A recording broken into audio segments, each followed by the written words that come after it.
6 months ago, I thought being a good homeschool mom meant doing everything: the lesson plans, the clean house, the memory making, the character training, all while feeding people 3 times a day and remembering to rotate the laundry. But then I got pregnant. And by 8 weeks in, I was violently sick: nausea, vomiting, dizziness that felt nonstop. It was so intense, I honestly thought I was having twins. That lasted for months. Then, just when I could finally eat again, I got hit with severe anemia, shortness of breath, crushing fatigue, even hypertension. There were days when getting dressed felt like an accomplishment, and I had to face the truth: I couldn't push through anymore. This season forced me to change how I defined productivity. Not as perfection, not as hustle, but as faithful, grace-filled stewardship, even when my energy was gone. In this video, I'm walking you through the mindset shifts that truly changed my life, not by helping me do more, but by helping me live differently. Because sometimes the Lord uses our limits to finally teach us what matters most. I'm Wendy, a homeschooling mama of soon-to-be 6, creator of Plan, Prep, Pray, and a woman who knows what it feels like to want to do it all, but to not have the strength to even stand at the sink. For the last 6 months, I've been walking through a pregnancy that stripped away all my usual systems. I was too sick to clean, too dizzy to teach, and too exhausted to keep faking that I was okay. But here's the surprising part. This season didn't ruin our homeschool. It redeemed it, because it taught me how to simplify, surrender, and rebuild our days around grace, margin, and stewardship. And that's what this video is about. If you're in a hard season, this is for you. If you're tired, overwhelmed, or wondering if you're falling behind, I'm going to walk you through the small shifts I made that brought more peace than any perfect routine ever could. And if you want to go deeper, I created a free workshop just for moms like us. It's called 5 Tiny Habits for a Peaceful Home, Even When Life Feels Loud, and it's linked in the description below. Let's talk about what changed everything for me. Sometimes the Lord doesn't gently nudge us to slow down. He stops us in our tracks. We think we can keep pushing, keep showing up, keep performing, but eventually our bodies and our soul says no more. That was me at 2 months pregnant. I was so sick, y'all. Nausea, vomiting, dizziness, exhaustion, and not the if you take a nap, you'll wake up refreshed kind. The kind that made me wonder if something was seriously wrong. It was so intense, I knew for sure that I was having twins. I was wrong. But I couldn't eat. I couldn't walk across the room without feeling like I was going to fall over. And the guilt of not showing up fully for my kids, it crushed me. The homeschool books sat untouched. The dishes were piling up. I was curled up on the couch trying to breathe and just make it through the next hour. And I kept thinking, how can I serve my family if I can't even function? That season forced me to see something I didn't want to admit. I had tied my worth and my identity as a mom to what I could get done. But the Lord wasn't asking me to hustle, He was asking me to surrender. He didn't remove the hard, but He redefined the holy. Faithfulness wasn't found in checking every box. It was found in calling out to Him when I felt undone. And just when I thought I was turning a corner, I hit another wall. Not emotional this time, but physical. When your body breaks down, your priorities have no choice but to follow. You stop asking, what do I want to do today? And start asking, what can I survive today? I had a short reprieve after the nausea started to fade. Maybe a few weeks of thinking, okay, I'm finally back. But then came the anemia. And this time, it wasn't just feeling tired. It was full body exhaustion, shortness of breath, headaches, dizziness, even hypotension, where my blood pressure would just drop. There were moments where I felt like I was going to pass out from just standing up. I was told I needed iron infusions. I was told I had to rest, but all I could think was, rest? I'm a homeschooling mom. There's no such thing as rest. But the truth, I didn't have a choice. Even getting dressed in the morning became a victory. I started celebrating tiny things, putting a load of laundry in, prepping a snack, showing up to read aloud time. And that shift began to change everything. I stopped measuring success by how much I could produce and started asking, what can I steward well today? Some days that meant one subject per kid. Other days, it meant sitting on the couch while they read independently.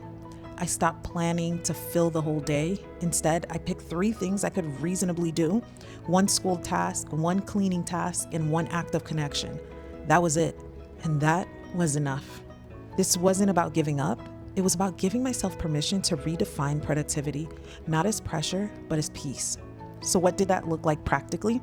When you can't do it all, you finally see what actually matters. Sometimes God has to strip away your systems to rebuild your mindset. This season forced me to rewrite my definition of productivity. Before, I thought a productive day meant a clean house, a fully checked off to-do list, and everyone staying on track with school. But when my body said no to everything, I had to start asking, what does faithfulness look like today? Not perfection, not performance, just faithfulness.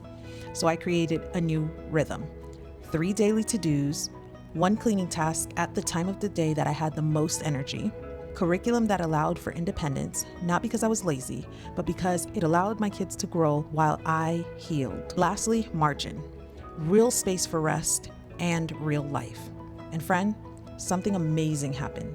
Less burnout, more peace. Homeschool didn't fall apart. In fact, it became more sustainable because it wasn't built around me doing everything. I learned that productivity isn't about doing all the things. It's about doing the right things in the right season with the strength God has given you. It's about surrendering the idol of hustle and embracing the beauty of slow, intentional stewardship. And that's something I talk more about in my free workshop, 5 Tiny Habits for a Peaceful Home, Even When Life Feels Loud. I created it during this exact season. Inside, I walk you through 5 habits that aren't just backed by science, but rooted in scripture. Habits that helped me trade chaos for calm without having to overhaul my life. You can sign up in the link in my description. It's free, and it was made for moms like us. So what happened when I started living like this?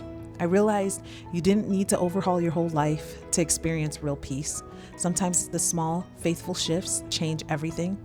Once I let go of the pressure to do it all, our homeschool started to breathe again. The kids knew what to expect. The homeschool work still got done, not how I had planned, but faithfully. I wasn't crying from overwhelm anymore. I was responding slowly, calmly, prayerfully. We were still in a hard season. I still had to rest more than I wanted to, but the tone of our home changed. There was more laughter, more flexibility, more grace.